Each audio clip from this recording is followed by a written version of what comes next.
Hi friends, this is Raja. Welcome to Coder's Companion. The topic that I am going to cover in this video is literals.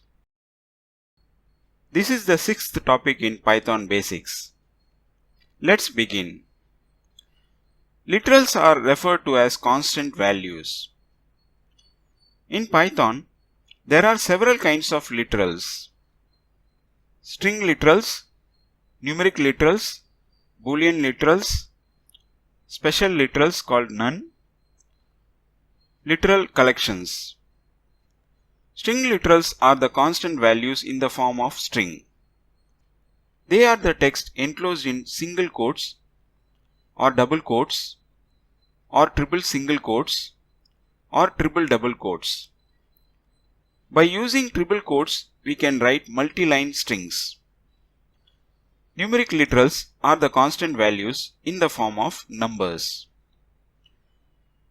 There are three types of numeric literals: integer, float, complex. Integers are the whole numbers, both positive and negative, including 0. Floats are the real numbers with decimal point. They have both integer and fractional parts. Complex numbers will be in the form of a plus bj, where a is the real part and b is the imaginary part. In mathematics, we use I instead of j.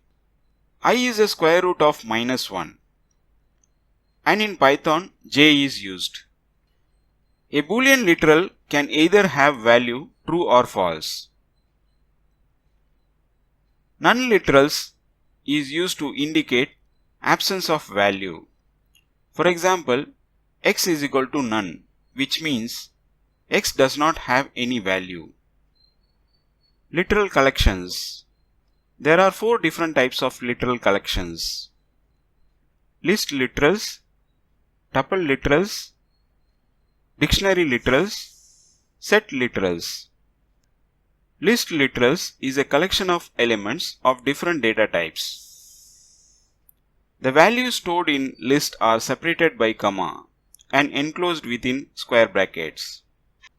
Tuple literals is a collection of elements of different data type, same as list literals, but tuple is enclosed by the parenthesis or round bracket, and each element is separated by the comma. Dictionary literals stores the data in key value pair. It is enclosed by curly brackets and each pair is separated by comma.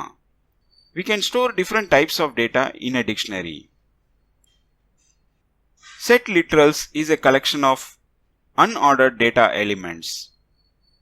It is enclosed by curly bracket and each element is separated by comma. Thanks for watching. I hope that you like this video.